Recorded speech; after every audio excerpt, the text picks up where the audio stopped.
추미애 법무부 장관이 국회에서 자신의 답변 태도 등을 지적한 정성호 민주당 의원에게 장문의 편지를 남겼습니다.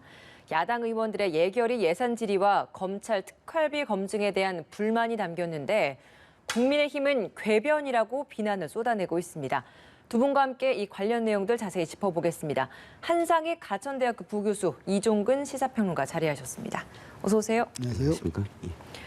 네, 지난 12일 국회 예결위에서 정성호 예결위원장이 야당 의원과 추미애 장관이 또 공방을 벌이다 보니까 추미애 장관에게 정도껏 해달라라는 좀 제지성 표현을 사용을 했습니다. 그 이후에 강성 친문 지지자로부터 공격을 많이 받다 보니까 정성호 위원장이 한마디 했더니 종일 피곤하다 이런 언급을 했는데 거기에 대한 답변 차원에서 오늘 추미애 장관이 SNS에 편지, 어찌 보면 편지 같은 장문의 글을 남겼습니다.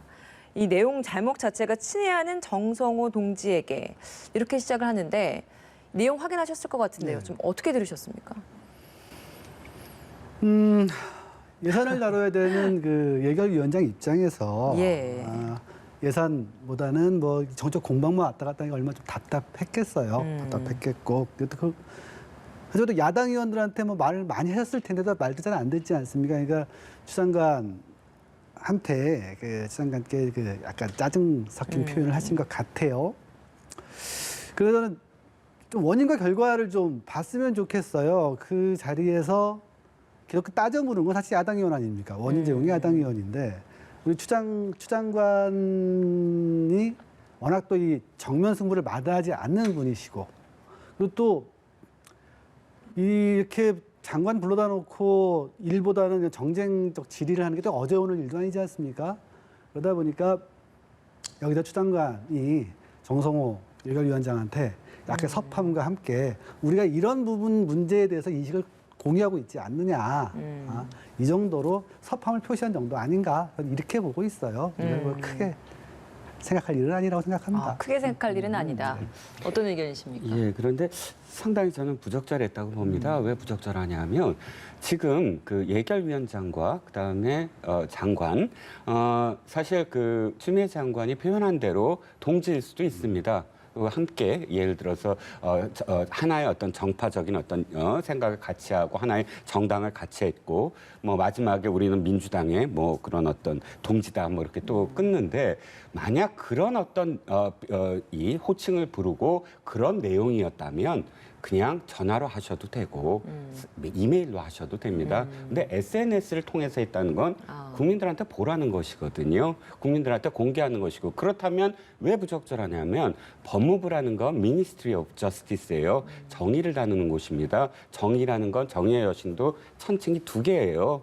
균형을 잡아야 되거든요. 그런데 물론 법무부 장관은 검찰총장과 달리 당적을 가질 수가 있습니다. 아직도 당원일 수도 있고요. 하지만 당원으로서 당적으로서 동지를 운운하면서 할 수 있는 공유하는 의식은 국민들한테 보일 필요가 없죠. 법무부 장관인데요. 법무부 장관은 어느 편을 들어서는 안 되는 그런 장관이거든요. 그런데 동지라고 부르면서 그 내용을 이야기한 것도 저는 적절하지 못했고 또 정성호 예결위원장이 정말 잘못했을까요? 정성호 예결위원장이 했던 어떤 순간들을 복기해 보면 두 차례에 걸쳐서 정성호 예결위원장이 이야기하는데 첫 번째는 야당 의원이 질문을 하고 있는 와중에 끼어들었어요. 그러니까 정성호 위원장이 질문 끝난 다음에 기회를 드릴 테니까 다 하셔라 했는데도 불구하고 아니다. 나는 이건 잘못된 거다 하고 계속 질문을 하시니까 이거 좀 자제하에 달라. 그러니까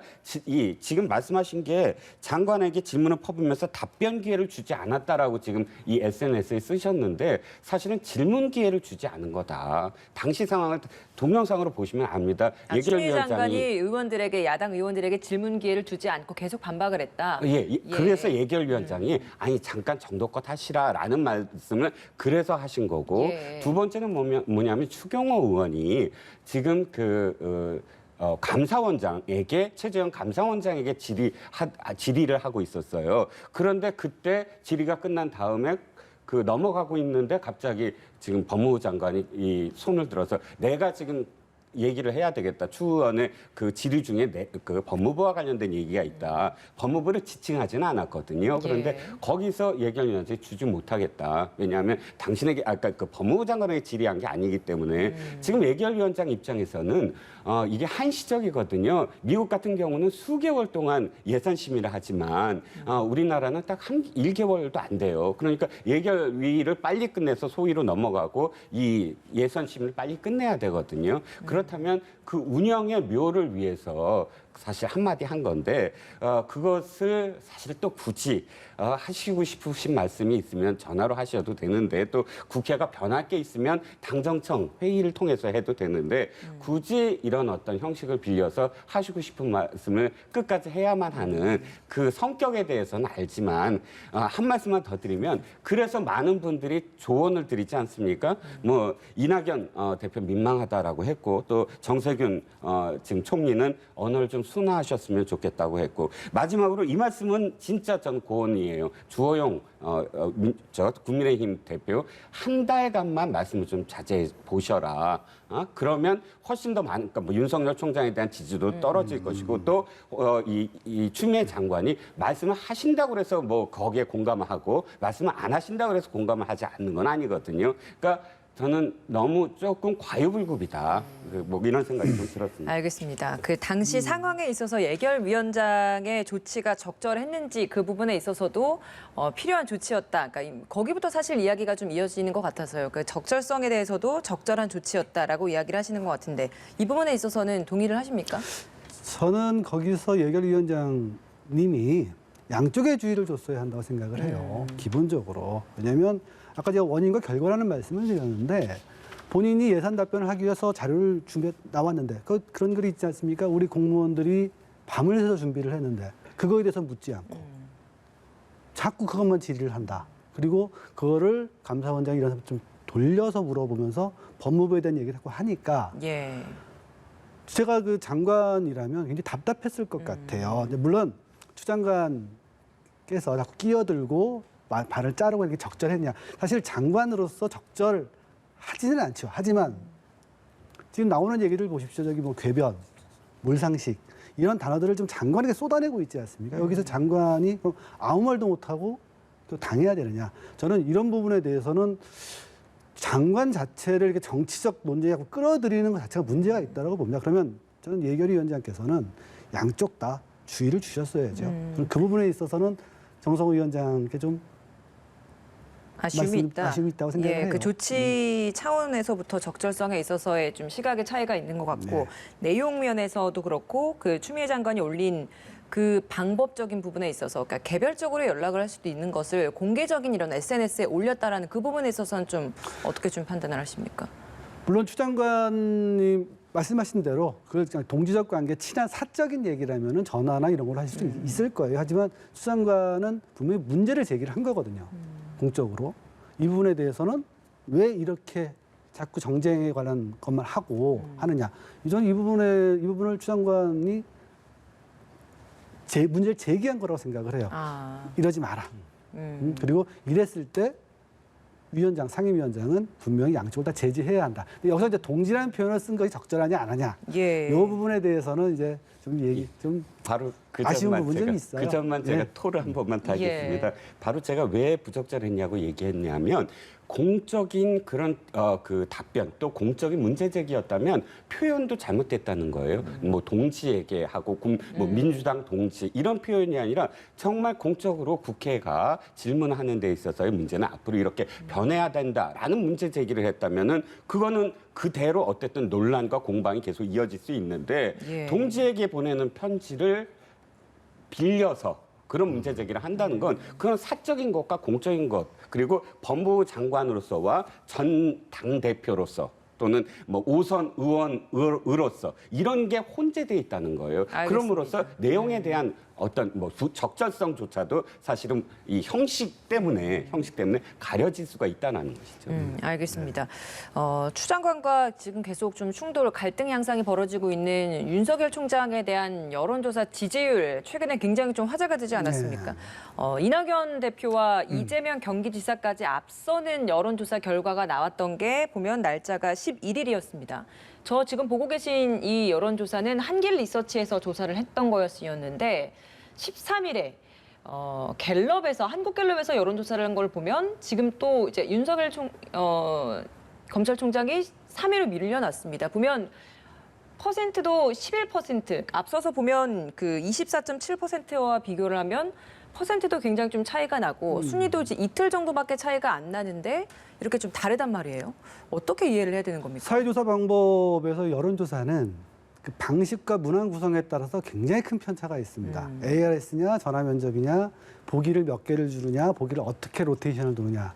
근데 다만 그래서 그 사회조사, 그 여론조사에서는 수치가 아니라 추세를 봐라라는 얘기가 있어요. 그리고 추세를 봤을 때 분명히 윤석열 총장, 검찰총장이 그 조사 결과표를 보니까 그 국민의힘 지지층 절반 정도의 지지를 받고 있는 것은 맞습니다. 절반 이상 지지를 받고 있는 그 3강이 되는 것도 맞죠. 다만 좀 이런 말을 좀 짚고 싶어요. 네. 여론조사 순위나 뭐 이런 것을 말하기 전에 과연 민주국가에서 권력기관의 장이 정치적 여론조사의 대상이 되는 게 적절한가? 그 민주주의에서 그 권력기관의 장은 반드시 문민 통제를 받아야 되고 정치적 판단이나 정치적 평가를 받아서는 안 됩니다. 군이 정치적 판단을 하면 쿠데타를 하는 거고 검경이나 감성이 정치적 판단을 하면은 선택적 수사가 돼요. 저는 이 윤석열 총장이 분명히 여기서는 지난 8월 달에 한번 하셨는데 굉장히 강하게 얘기하셔야 된다고 생각해요. 이거는 하지 마라. 내년 퇴임하신 다음에 갑자기 그때 분위기 좋아서 1등 하시는 거 그게 뭐가 문제겠습니까만은 이미 끝나고 이 권력기관의 장으로서 정치적인 여론조사에 등장한다는 것 자체가 저는 상당히 우리 논의 지형에서 좀 먼저 따져보고 넘어갈 것이 아닌가. 이거를 그냥 두고 보는 거는 굉장히 부적절하다라는 생각을 가지고 있습니다.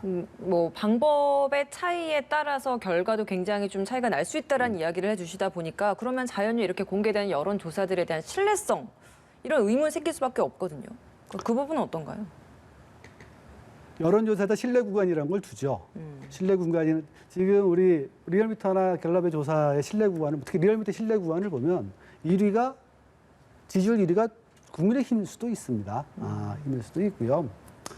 그래서 아까 제가 말씀드렸지만 사회 여론조사에서 수치를 믿지 마라라는 이야기는 여론조사 추세는 맞지만 결코 그 수치 뭐 1위냐 2위냐 이거는 신뢰하기 쉽지가 않거든요. 아주 큰 차이가 난다 모르겠습니다. 그러니까 매 한 번 한 번의 결과 조사보다는 그렇습니다. 그 좀 일정 부분의 장기간 기간을 두고 그 흐름을 판단을 해야 된다. 그렇죠. 바이든과 지금 트럼프의 문제도 예. 그런 거 아니겠습니까? 알겠습니다. 예. 하신 말씀 있으실 것 네네. 같습니다. 아니 교수님 말씀은 저는 일단 사정기관의 장이 이렇게 오르내리는 것에 대해서 저도 그 적절하지 않다고 봅니다. 그런데 이 지금 민주당을 지지하는 분들의 좀 이렇게 그 딜레마 같은 게 있어요. 예를 들어서 아까 민주당 통제 말씀을 하셨는데 선출되지 아니한 그런 공직자 뭐 이런 어떤 사정기관의 장이 사실은 민주적 통제를 받아야 된다. 그러면서 미국 얘기를 많이 들어요. 미국에서는 그래서 주 법무부 장관이라든지 주 검찰총장도 모두 다 투표로 의해서 물론 주마다 조금 다릅니다. 투표에 의해서 선출되거든요. 그래서 미국처럼 그렇게 해도 되는 게 아니냐라면서 지금 이렇게 이 시험을 봐서 이렇게 검사가 되는 것에 대해서 민주적 통제 하는 분들이 있습니다. 그런데 사실은 미국은 이 여론조사에 올라요. 카멀라 해리스 같은 경우도 미국 최초의 주 법무부 장관, 미국 최초의 흑인 여성 그리고 검찰총장도 오릅니다. 그러면 이분들은 사실은 또 여론조사에 올라요. 그래서 주지사 뭐 여론조사에 오르고 또 뭐 차기 부통령 또 오릅니다. 그러면 이것이 잘못됐느냐? 미국은 잘못되지 않았어요. 그러니까 제가 드리는 말씀의 초점은 뭐냐면 물론 저도 대의는 공감을 합니다. 그러나 지금 현재 입장에서 민주당 진영의 분들이 얘기하는 것처럼 이것이 무조건 잘못됐느냐? 뭐 미국 예를 들어서 그러면 선출된 어떤 공직자, 그러니까 이런 분들도 전부 다 그럼 이 투표를 의해서 똑같이 그럼 선거에 의해서 돼야 되느냐? 저는 또 그건 아니거든요. 그래서 저는 한번 말씀드릴게요. 이건 미국과 한국과 이 검찰총장을 비교할 수는 없어요. 지금 우린 장관들은 정치인을 쓸 수가 있는 것이고요. 미국의 검찰총장 각 주건 어디건 전부 수투표로 뽑히지 않습니까? 그 사람은 정치적인 자기의 견해와 방향을 내밀고 검찰총장이 되는 겁니다. 그런 사람은 정치인이에요, 이미. 근데 우리나라의 검찰총장은 그렇지 않지 않습니까? 미국도 육군 참모총장을 여론조사에 올리지는 않아요. 그건 임명직이니까요. 저는 이런 부분을 말씀드리고 국가와 제도가 다르기 때문에 그래서 일반적으로 말씀드릴 수는 없는 겁니다. 예. 이 부분은 어떻습니까? 이렇게 윤석열 총장이 계속 여론조사 지지율 순위에서 상위권을 차지하는 그 흐름, 일각에서는 검찰총장 옷을 벗으면 이런 지지율이 나오겠느냐, 여기에 회의적인 시각도 있던데 여기에 대해서는 어떤 의견이십니까? 저는 그 의견에 동의합니다. 왜냐하면 지금의 어떤 지지율, 사실 우리가 익히 봐왔던 지지율이에요. 고건 총리, 예를 들어 노무현 대통령 시절에 고건 총리가 1년 한 6개월 전에 1위였어요. 그런데 고건 총리 어쨌든 이 노무현 대통령이 한 말씀 딱 하신 순간부터 지지율이 완전히 거품이 되는 어떤 순간을 우리가 목도를 했고요. 반기문 뭐 유엔 총장 뭐 다 예를 드시지만 몇 년 전에 1위였다가 스스로 이제 그만두시면서 이 지지율이 이제 물거품이 됐고, 그러니까 과연 지금 검찰총장으로서가 많이 아니라 정치인으로서 어떤 비전을 보여준 적도 없고 또 정치적인 어떤 예를 들어서 보수냐 진보냐 몰라요. 우리는 이분이 어떤 생각을 갖고 있는지. 다만 현 정권이 너무나 무리하게 무엇인가를 지금 몰아붙이는 것에 대해서 저항하는 모습, 여기에 대한 어떤 응원, 이런 것들이 지금 많이 포함되어 있는데, 만약에 여론조사를 질문을 이렇게 했다고 한다면 내일이 선거일입니다. 그러니까 모두 다 예를 들어서 후보라면 누구에게 투표하시겠습니까? 라고만 묻는다면 아마도 윤석열 총장한테 투표하겠다는 이 퍼센티지는 굉장히 줄어들 겁니다. 그러니까 지금의 어떤 선호도는 진짜 선호도, 즉 지금 응원의 마음, 뭐 지지의 마음이지 실제로 당신이 전략적으로 어떤 투표를 하겠느냐? 비전을 판단을 해서 뭐 이런 어떤 질문이라면 달라질 수 있을 것이다. 예. 동의를 하시는 것 같이 고개를 끄덕끄덕 하시던데요. 저는 전적으로 동의해요. 예. 그 정치학에서는 폴리티컬 아웃사이더, 그러니까 정치적 아웃사이더 현상이라고 얘기를 해요.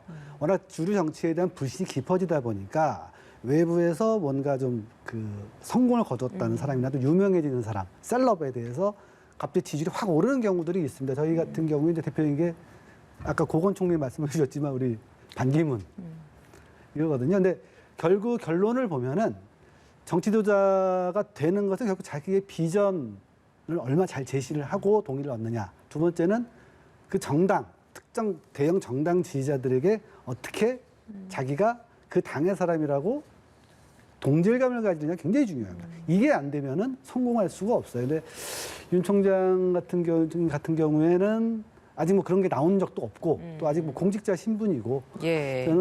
저도 생각보다는 이 지지율이 내년 퇴임 후에 유지되기 쉽지 않을 것이다. 뭐 이런 부분을 생각을 합니다. 알겠습니다. 마지막으로 이 질문을 좀 드려보겠습니다. 어제 서울을 비롯해서 전국 곳곳에서 집회가 열렸습니다. 이 내용을 두고 여야가 서로 좀 내로남불의 공방을 벌이고 있는데 일단 두 분의 의견이 어떠신지 여기에 대해서 좀 여쭤보겠습니다. 짧게 말씀드리면 언택트를 했으면 좋았을 것 같아요. 지금 상황에서. 그리고 대통령이나 뭐 각 두 정당, 양정당 전부 자제를 요청했던 거고요.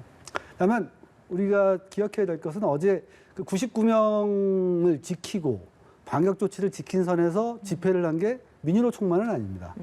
어제 보수단체들도 집회를 했거든요. 그리고 그 지침을 지키는 선에서 집회를 허용하는 거는 민주주의의 기본입니다. 그건 뭐 어떻게 대통령이 자제를 요청할 수는 있지만 금지할 수는 없어요. 근데 이걸 가지고 한쪽 눈을 감고 서로 양당 모두 마찬가지입니다. 너희들은 그전에는 뭐 욕하지 않았냐, 너희들은 그전에는 이거 8.15 막지 않았냐. 이 자체가 지금 되게 무의미한 논쟁이에요. 법에 따라서 하고 있는 거를 민주주의에서 누가 막습니까? 양쪽 다 했는데. 예. 정쟁거리로 비화할 사안이 아니다. 아닌데 이 참 아쉽기만 해요. 어떤 의견이십니까? 교수님 말씀을 제가 개천절 때 했어요. 예. 개천절 때, 즉 보수 집회를 원천 봉쇄를 할 때 이것은 유도를 해야 된다. 그 방역을 지키도록 유도를 하고 집회 시위를 막는 것이 아니라 그건 헌법의 기본적인 권리이기 때문에 그 어느 나라도 헌법의 기본적인 어떤 권리를 이렇게 봉쇄할 수는 없다. 방역보다 우선되는 게 어떤 면에서는 이 집회와 시위다, 권리다. 그러므로 지금 유도해야 될 것은 어떻게 하면 방역의 어떤 수칙을 지키면서 시위를 할 수 있을 것인가를 정부가 고민해야 된다. 그런데 그날은 완전히 원천 봉쇄를 하고 1인 시위조차도 사실은 허가를 하지 않았거든요. 왜냐하면 차단을 할 때 이유를 그러니까 완전 이 광화문을 차단할 때 이렇게 얘기를 했어요. 1인 시위조차도 안 된다. 혼자서도 안 된다라는 경찰들의 어떤 그런 이 움직임이 있었어요. 이건 기사에도 있습니다. 기사에도 있어요. 예. 근데 그때도 저는 얘기를 했다면 그때도 했었어야 됐다. 지금 이렇게 이 정부의 이 입장이 그런데 저기에 따라서 우리 쪽에 유리한 사람은 허가해주고 우리 쪽에 불리한 사람은 허가해주지 않는다는 식의 그런 모습을 보이게 만든 건 대단히 아쉽다는 거예요. 알겠습니다. 그러니까 코로나 같은 그런 이 바이러스는 이념이랑 상관없거든요. 예, 알겠습니다. 오늘 두 분 말씀 여기까지 듣겠습니다. 오늘 말씀 고맙습니다. 네, 감사합니다.